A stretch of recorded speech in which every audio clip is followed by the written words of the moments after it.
शनाया को अपनी आंखों पर यकीन ही नहीं हो रहा था। उसने सामने खड़े आहान की तरफ देखकर उससे कहा, ये विक्की भाई सच में पागल हो गया है क्या? उसने बिना सोचे समझे इतना सारा कैश हमारे घर क्यों भेज दिया? उस ब्रीफ केस में 50 लाख रुपए कैश थे, जैसे कि विक्की भाई ने थोड़ी देर पहले रेस्टोरेंट में कहा था। आहान ने कहा, ये तो सच में अनएक्सपेक्टेड है। वैसे शनाया, अब आपने क्या करने का सोचा है? शनाया के तो होश उड़ गए थे। उसने पैनिक करते हुए कहा, आहान, हम ये नहीं ले सकते। हमें इस पैसे को लेना ही नहीं चाहिए। पता नहीं उस विक्की भाई ने ये पैसा किसी की जान लेकर कमाया होगा। आहान ने जब शनाया की ये बात सुनी तो उसके चेहरे पर एक हल्की सी मुस्कान आ गई। सच में शनाया कितने साफ दिल की लड़की थी। अगले ही पल शनाया ने वो ब्रीफ केस को बंद करने का मन बना लिया, मगर जैसे ही उसने ब्रीफ केस को बंद करने के लिए हाथ लगाया, शनाया की नजर एक नोट पर पड़ी। शनाया ने आहान की तरफ एक नजर देखा और फिर इस नोट को उठाकर पढ़ने लगी। मिस शनाया, मैं जानता हूँ आप ये पैसे लेने से मना कर देंगी, लेकिन ये पैसे शौर्य गिल ने आखिरी बार आपको किडनैप करने के लिए दिए थे। सच कहूँ तो अपनी उस हरकत के लिए मैं शर्मिंदा हूँ, इसलिए माफी के तौर पर ये आपको वापस भेज रहा हूँ। उम्मीद है आप मुझे माफ कर देंगी, विक्की भाई। ये जानने के बाद कि शौर्य ने विक्की भाई को पैसे दिए थे, शनाया ने आहान से कहा, मैंने बहुत सोचकर ये फैसला लिया है। अब तो हम ये पैसे रख ही लेते हैं, हमारा भी तो नुकसान हुआ है। ये सुनकर आहान ने हामी भर दी और कहा, आपका जो भी फैसला है, मैं आपके साथ हूँ। आहान मन ही मन में विक्की भाई की होशियारी की तारीफ कर रहा था। आखिरकार एक छोटे से नोट से ही उसने शनाया का फैसला बदल दिया था। कुछ सोचने के बाद शनाया ने आहान से कहा, हम आधे पैसे रखेंगे और बाकी के आधे, मतलब 25 लाख रूपल को दे देंगे, ओके? आहान को इस सब से कोई प्रॉब्लम नहीं थी। रात के डिनर के बाद सारा काम खत्म करके आहान अपने कमरे में चला गया। वो बिजनेस के बारे में कुछ डिस्कस करने के लिए मिस्टर विक्रम को कॉल करने ही वाला था कि आहान के कमरे के दरवाजे पर किसी के नॉक करने की आवाज आई। आहान ने अपना फोन रख दिया और कहा, आ जाइए। दरवाजा खुला तो बाहर से शनाया अंदर आ गई। आज शनाया ने बहुत डेस्परेट होकर ये फैसला किया था कि उसे अपने और आहान के रिश्ते को आगे बढ़ाना था, इसलिए उसने कोई बहाना सोचा और आहान के रूम में आ गई। आहान सवाल करते हुए बोला, शनाया, आप यहाँ? क्या हुआ है? शनाया ने बहुत ही कैजुअल अंदाज में बिहेव किया, मानो वो तो बस ऐसे ही आहान के कमरे में आई थी। क्या यहाँ आने के लिए मुझे किसी वजह की जरूरत है? इस सवाल को सुनकर आहान की बोलती ही बंद हो गई। उसने नर्वस होकर कहा, मेरा वो मतलब नहीं था। आप जब चाहें यहाँ आ सकती हैं। आहान ने ऐसा कहा तो शनाया बेफिक्र होकर आहान के बेड पर बैठ गई। शनाया अब वहां कंफर्टेबल हो गई थी तो आहान का ध्यान अपने कमरे की तरफ गया, जहां उसके शर्ट्स, टॉवेल और कुछ किताबें बिखरी पड़ी हुई थी। आहान ने जल्दी जल्दी से उन्हें सही करना शुरू कर दिया। आहान को इतना रेस्टलेस होते हुए देखकर शनाया ने मन ही मन में कहा, क्या सच में आहान को मेरे यहाँ आने से इतना फर्क पड़ रहा है? ये जानकर मुझे थोड़ी राहत मिल रही है। एक मिनट, लेकिन रूपल तो कह रही थी कि आहान को मुझ में कोई इंटरेस्ट ही नहीं है। शायद वो सही कह रही थी, वरना मेरे यहाँ होने से आहान का ध्यान सफाई और उस टॉवल पर तो नहीं जाता। उफ यार, अगर ऐसा ही चलता रहा तो हमारे बीच में कुछ भी नहीं होगा। क्या सच में मुझे अपना ड्रेसिंग स्टाइल चेंज करने की जरूरत है? ये आहान तो मुझे एक नजर देख भी नहीं रहा। ये सोच सोचकर शनाया बहुत परेशान हो रही थी। दूसरी तरफ आहान को बहुत नर्वसनेस हो रही थी। उसने अपनी शर्ट को अलमारी में रखते हुए अपने आप से ही कहा, आज शनाया को क्या हो गया है? क्या वो किसी वजह से आई है? जब भी शनाया सोने से पहले मुझसे मिलने आती है, मेरी नींदें उड़ जाती हैं। दोनों अपने अपने ख्यालों में खोए हुए थे। 15 मिनट बीत गए, लेकिन उस रूम में सन्नाटा छाया हुआ था। अब आहान और शनाया के बीच का माहौल ऑकवर्ड हो गया था। आहान बेड के सामने खड़ा था। शनाया ने आहान की तरफ देखते हुए उससे कहा, आहान, वो विक्की भाई ने जो पैसे दिए हैं उनका क्या करना है? हमारे पास 25 लाख रुपए हैं, क्या किया जाए? आहान ने कुछ सोचा और कहा, शनाया, अगर आप चाहें तो कुछ खरीद सकती हैं या कहीं इन्वेस्ट कर सकती हैं या फिर सेविंग भी कर सकती हैं। आपका जो भी डिसीजन होगा मैं आपके साथ हूँ। आहान की बात सुनने के बाद शनाया को याद आ गया कि आज पूरा दिन रूपल की शरारत की वजह से आहान को उसके दोस्तों से कितनी बातें सुननी पड़ी थी। आहान को हर कोई नीचा दिखा रहा था, मगर फिर भी सिर्फ शनाया के लिए उसने सब कुछ चुपचाप सुन लिया था।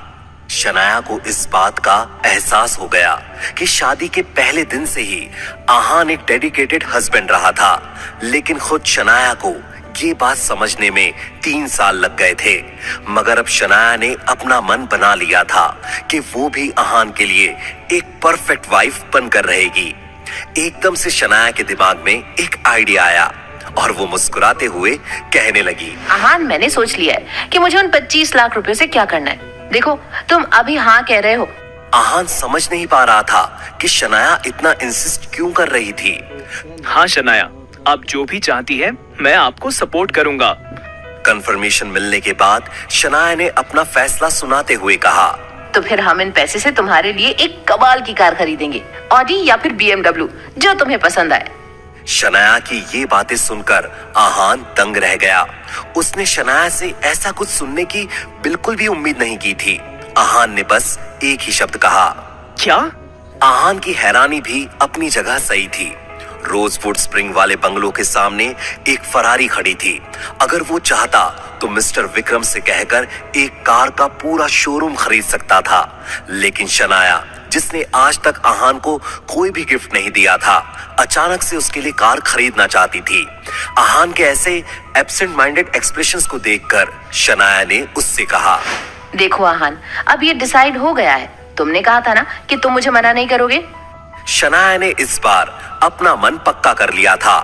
वो आहान के लिए कार खरीदना चाहती थी, मगर आहान ने उससे कहा, शनाया, इस सब की क्या जरूरत है? मैं कार का क्या करूंगा? आपको मेरे लिए इतना खर्चा करने की कोई जरूरत नहीं है। इस सब।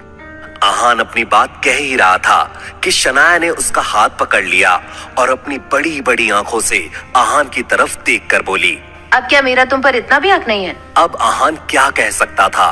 उसने बहुत ही हेल्पलेस होकर कहा, ऐसी बात नहीं है। ये सुनते ही शनाया ने कहा, तो फिर तय रहा, कल सुबह जाकर हम कोई अच्छी सी कार खरीदते हैं। अपनी बात कहने के बाद शनाया आहान के कमरे से चली गई। उसके जाने के बाद आहान बेड पर लेट गया। वो समझ नहीं पा रहा था कि वो कैसा महसूस कर रहा था। आहान ने अपने आप से ही कहा, ये फीलिंग मुझे कई सालों के बाद आ रही है। कुछ दिनों पहले मुझे सारा फैमिली बिजनेस मिल गया। मेरे लिए एक बहुत ही खूबसूरत घर तैयार है। दुनिया की सबसे कमाल की स्पोर्ट्स कार भी है। इतना पैसा है कि जो चाहूं वो खरीद सकता हूं। लेकिन उन सब चीजों ने मुझे कोई खुशी नहीं दी। लेकिन आज जब शनाया ने मुझे कोई गिफ्ट देने का कहा तो बहुत अजीब सी खुशी हुई। वैसी खुशी जैसे मॉम मेरे लिए बलून्स लेकर आती थी तब होती थी। शनाया ने मेरे बारे में सोचा, यही बात मेरे लिए बहुत बड़ी है। ऐसी बात नहीं है कि शनाया को मेरी बाइक से एम्बैरेस्ड फील होता है, लेकिन वो मुझे खुश देखना चाहती है, इसीलिए वो ये कार खरीदना चाहती है। आज सच में मुझे ऐसा लग रहा है कि मेरे जैसा खुशनसीब इस पूरी दुनिया में नहीं होगा। आज आहान का दिल एक बहुत ही नई सी लेकिन जानी पहचानी सी राहत को महसूस कर रहा था। इस बारे में सोचते हुए कब आहान सो गया उसे पता ही नहीं चला। अगली सुबह जैसे कि उन दोनों ने डिसाइड किया था, शनाया और आहान कार खरीदने के लिए ऑडी के शोरूम में चले गए। शनाया एक से एक कमाल की कार देख रही थी, मगर उसे आहान के लिए एक भी सही नहीं लग रही थी। शनाया ने सेल्स पर्सन से कहा, देखिए, मैं चाहती हूँ कि आप मुझे कोई ऐसी कार सजेस्ट करें जो मेरे हस्बैंड की पर्सनालिटी से मैच करती हो। जेंटल लेकिन स्ट्रॉन्ग। बाहर से भले ही लग्जूरियस लुक हो, मगर कार अंदर से बहुत कंफर्टेबल होनी चाहिए। क्या आप समझ रहे हैं मैं क्या कहने की कोशिश कर रही हूँ? शनाया की बात सुनकर उस सेल्स पर्सन का मुंह बन गया, लेकिन उसने हाँ में अपना सर हिला दिया ताकि शनाया नाराज ना हो जाए। अपने दूसरे कलीग के पास जाते हुए उस सेल्स पर्सन ने धीमी आवाज में कहा, ये मैडम का हस्बैंड एवरेज सा लड़का ही तो है। जरा देखो इसे कैसे चुपचाप खड़ा है। ये मैडम उस लड़के से जितने केयरिंग अंदाज में पेश आती है ना, ये बात वो डिजर्व नहीं करता। उस लड़के से ज्यादा हैंडसम तो मैं हूँ। ये बातें जो सेल्स पर्सन सुन रही थी वो एक लड़की थी। उसने कलीग से कहा, क्या तुम अंधे हो गए हो? वो सर भी कुछ कम हैंडसम नहीं है। वो किसी फेमस मॉडल को भी पीछे छोड़ सकते हैं। और ये उन हस्बैंड वाइफ के बीच का प्यार है। तुम्हें क्यों जलन हो रही है? और ये हमारी सबसे बेस्ट कार दिखाओ। नहीं, तुम रहने दो, मैं ही दिखाती हूँ, तुमसे कुछ नहीं होगा। उस लड़की ने अपनी बात कही और आहान और शनाया को एक कार के पास ले गई। इस वक्त वो लोग एक नई लिमिटेड एडिशन कार को देख रहे थे। उस कार को देखने के बाद फाइनली शनाया सेटिस्फाइड लगने लगी। जैसे कि वो चाहती थी, ये ब्लैक ऑडी उसे बहुत ही एलिगेंट वाइब दे रही थी, जैसे कि आहान देता था। शनाया ने एक बार आहान से पूछा। हमेशा की तरह आहान शनाया के डिसीजन में उसके साथ था, तो शनाया ने उस सेल्स पर्सन लड़की से कहा, हम यही कार लेना चाहते हैं, क्या हमें ये आज मिल सकती है? वो सेल्स पर्सन लड़की के सुनकर बहुत खुश हो गई। उसने आहान और शनाया से कहा, आज क्यों? आपको ये कार अभी मिल सकती है। आप बाकी की प्रोसीजर के लिए मेरे साथ आइए। आधे घंटे में ये कार आप ले जा सकते हैं। थोड़ी देर के बाद आहान और शनाया अपनी नई कार में बैठे हुए थे। आहान को इस नई कार में एक अजीब सा कंफर्ट फील हो रहा था। क्यों ना होता ये शनाया की तरफ से उसके लिए पहला गिफ्ट जो था। शनाया ने आहान से कहा, तो चले? शनाया बहुत एक्साइटेड थी। आहान ने हामी भर दी और कार शुरू की। दोनों के लिए भी ये राइड बहुत ही यादगार होने वाली थी। शनाया के मोबाइल पर एक नोटिफिकेशन आया और वो मैसेज खोलने के बाद शनाया हंसने लगी। उसने आहान से कहा, मैंने कार का फोटो रूपल को सेंड किया था, तो वो कह रही है कि नए बेबी के लिए कॉन्ग्रेचुलेशंस। ये सुनकर आहान भी स्माइल करने लगा। अचानक से शनाया ने आहान से सवाल करते हुए कहा, आहान, तुम्हें बेबी गर्ल पसंद है या बेबी बॉय? ये सुनकर आहान ने शनाया की तरफ देखा और एक स्माइल के साथ उससे कहा, अगर ये बेबी आपका है तो मुझे कोई फर्क नहीं पड़ता कि लड़की है या लड़का, मुझे पसंद है। आहान के इस जवाब को जानने के बाद शनाया के पेट में तितलियां उड़ने लगी। उसने फिर आहान से सवाल करते हुए कहा, तो फिर क्यों ना हम... क्या शनाया अपना सवाल पूरा कर पाएगी? इस पर आहान का क्या जवाब होगा? या फिर हमेशा की तरह शनाया कुछ भी नहीं कह पाएगी? जानने के लिए सुनते रहिए पॉकेट FM।